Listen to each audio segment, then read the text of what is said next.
All right, now that we talked about measurements and uncertainty in measurements, that uncertainty in measurements is going to lead us to what we call significant figures. Let's go back and just do a quick review of uncertainty in measurements.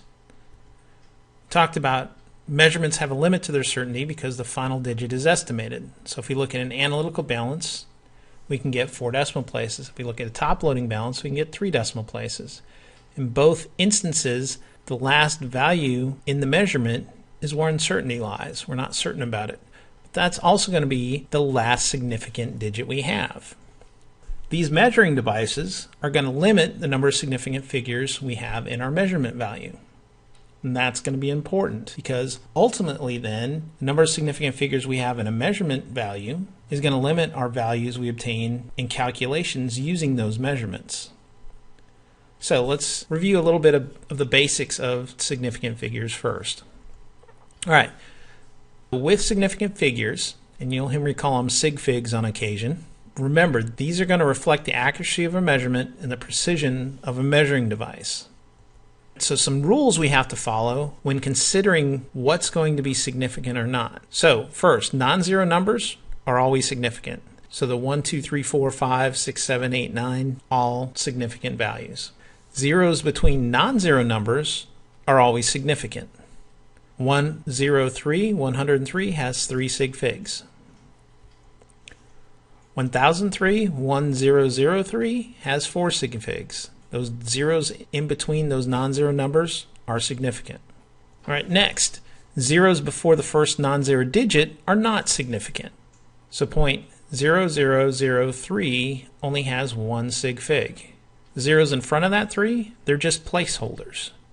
So to remove this confusion, we can write this in scientific notation. Writing this in scientific notation, we'd move the decimal place to the right 4 spaces. Because we're moving the decimal place to the right, it's going to be a negative value, so we'd write 3 times 10 to the negative 4th. All right, next, zeros at the end of the number after a decimal place are going to be significant. So 1.450 is going to have 4 sig figs. That 0 is going to be significant because it's coming after a decimal place. 1.000 has 4 sig figs as well. But keep in mind, the only way we can get those additional zeros to that many decimal places is going to be limited by our measuring device. We can't just randomly throw zeros on at the end of every number. We have to carry those zeros out to where the uncertainty is from our measurement. All right, zeros at the end of a number before a decimal place are going to be ambiguous. They're going to cause confusion. So what do I mean by that? Well, let's look at an example of this. If I look at the value 10,300, so 10300, that value could have 3, 4, or 5 significant figures. The 0 between the 1 and the 3 is significant. The zeros after the 3, though, aren't necessarily significant. Because we don't know for certain how many sig figs this value has, just the way it's written, it's confusing. So to remedy this confusion and to avoid this confusion, we should always be writing things, once again, as I said before, in proper scientific notation. How could we write this value in proper scientific notation? I could write it as 1.03 times 10 to the 4th. That has 3 significant figures. 1.030 times 10 to the 4th has 4 significant figures. And 1.0300 times 10 to the 4th has 5 significant figures. All of those numbers as written are correct ways to represent 10,300, depending upon how many sig figs we need. So, where do we determine the number of significant figures from? Well, remember, the number of sig figs is going to be determined by the uncertainty in our measuring device. The uncertainty is going to be determined by the quality of our measuring device. So if the measuring device could only measure to the tens place, the uncertainty in the value we write down would be in the tens place. Which means when we write that value down, we could only write out 4 significant figures to our answer. The second option would then be the correct way to represent this, the 1.030 times 10 to the 4th, if our measuring device could only measure the tens place. So it's very, very important that you get used to using scientific notation to correct for these ambiguities and to properly reflect how many sig figs you're numerical measurement should have, which reflects the quality of your measuring device. Because when somebody looks at your numerical values, they don't know what you've used. They don't know the quality of the measuring device you've used. That's why you have to report it properly. We then move on to exact numbers. Exact numbers are going to have infinite number of sig figs. Counting is an example of this. If I say there are 5 people in the room, there isn't a fraction of a person. We're going to say there's 5 people in the room. So it would be an exact number. It would be 5.0000 infinite number of zeros. When we have conversions by definition, those are going to have infinite number of sig figs as well. What do I mean by this? Well, 12 inches is equal to 1 foot. That's by definition. So the 12 would have infinite number of sig figs, and the 1 in front of the foot would have infinite number of sig figs. The other thing to pay attention to when dealing with these exact numbers and conversions, a lot of times conversions will have one value be listed as just 1, the number 1. Typically, that means those values have infinite number of sig figs. If the value of 1 has something limited to it, it'd be listed as like 1.00. Lastly, I want to re-emphasize again, these measurement values that we write down, those sig figs that we include in those measurement values, it's limited by the quality of our measuring device. It's very, very important that you recognize this and you apply this when you're doing measurements and when you're doing calculations. All right, let's practice this a little bit. So we want to determine the number of sig figs in each of the following values. So what I'm going to do is I'm going to give you a value, give you a few seconds to consider it, then give you the answer. So first one.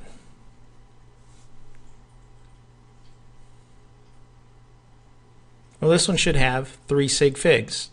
The 0 in front of the decimal place doesn't count, but the 0 between the 5 and the 4 is significant. All right, number 2.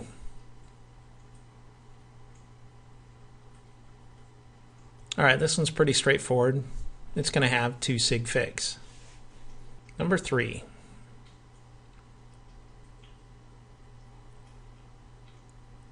All right, this one's a little bit trickier. It's actually going to be ambiguous because we could have between 1 and 5 sig figs. It just depends on how many of those zeros are significant. And that's going to be determined by measuring device. Well, since you don't know what measuring device was used to get to this value, how can you know how many sig figs you should have? So therefore, that's another reason why it's important that we use scientific notation. We want to clear this up. So always remember, use scientific notation for these. All right, here's the 4th one.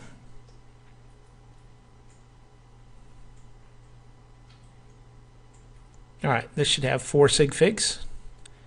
And number 5.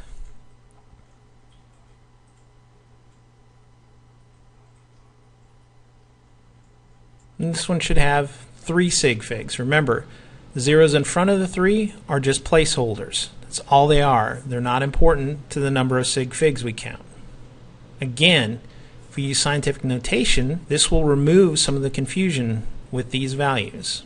All right, so now we talked about looking at the values and figuring out what's a significant figure and what's not. Let's talk about using those measurement values in calculations. All right, so there's going to be a couple of rules. The first of which is going to involve addition and subtraction. So with addition and subtraction, the answer is going to have the same number of decimal places as the measurement with the fewest number of decimal places. So let's look at an example. If I have 2.32 plus 47.789 plus 109.1, well, in looking at that, the third value has 1 decimal place, the second value has 3 decimal places, and the first value has 2 decimal places. So I need to go with the fewest number of decimal places, which would be the third one. The third value has 1 decimal place, which means my answer should have 1 decimal place. Now, sometimes it's easier if you write these down and you just line up the decimal point, and then you can look at the values and look down to see where you should stop with the number of decimal places. Okay, sometimes it's easier that way, sometimes it's not. Whatever you decide to do, just make sure. Whatever your answer is, in addition to subtraction, you're going to go with the fewest number of decimal places. All right, the next rule involves multiplication and division. So in multiplication and division, your answer is going to have the same number of sig figs as the measurement with the fewest number of sig figs. So let's look at an example. 1.02 times 10 to the third times 54.012. Our first value has 3 sig figs. Our second value has 5 sig figs. So when we run that calculation, we get 55,092.24. But according to our rule here, that answer needs to be written with 3 sig figs, which means we're going to have to round it. So what we do is we round it up to 55,100. But remember, if we write 55,100, we don't know whether those zeros after the 1 are significant or not. So to avoid that confusion, we're going to write it in scientific notation. So 5.51 times 10 to the 4th. There it's real clear that we have 3 sig figs. And lastly, we're going to look at it when we have to combine these rules. So if we're doing addition, subtraction, multiplication, division, multiples of those things, what we're going to do is we're going to adjust to the most appropriate order of operation, or if we have things that are in parentheses. Now we still need to treat each set of rules separately, but we need to combine them and follow a proper order. So let's look at an example here. We have 55.44 minus 54.3 divided by 42.56. Well, let's break this up. First, we're going to look at the subtraction part. So 55.43 minus 54.3 equals 1.13. However, if we look at this based upon addition subtraction rules, our answer should only have one decimal place. So our answer should only be 1.1. Okay? Well, with 1.1, we'd only have 2 significant figures. We need to note that, and we need to keep track of that. That's going to be important for the second step. So in the second step, now I'm going to take that 1.13 divided by 42.56, and I'm going to get 0.02655. My answer from the first step should only have 2 sig figs. So when I'm doing the second step, I have 2 sig figs in one part. In the 42.56, I've got 4 sig figs. Well, because I'm doing division, I go with the fewest number of sig figs, so I should go with the 2 sig figs now, which means that my final answer should be 2.7 times 10 to the negative 2. Because I need 2 sig figs, I need to round that 0.02655 to 0.027, then I'm going to write it in scientific notation. Now, why didn't I just use 1.1 in the second part instead of 1.13? Well, that's going to be something dealing with rounding errors. If we round everything at each step, when we're doing multiple steps, by the time we get to the end, our answer will be off slightly because of that rounding. So what we want to do is keep track of how many sig figs things should have and wait to round until the very end to the appropriate number of sig figs. So it's something to keep in mind.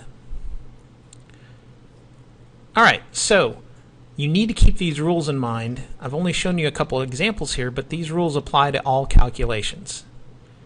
Anytime you conduct a calculation, you should be thinking about the number of significant figures your final answer should have. And you should always report your final answer with the appropriate number of significant figures, and probably most of the time in scientific notation. So that brings us to the end of significant figures, and I will be chatting with you again in the next one.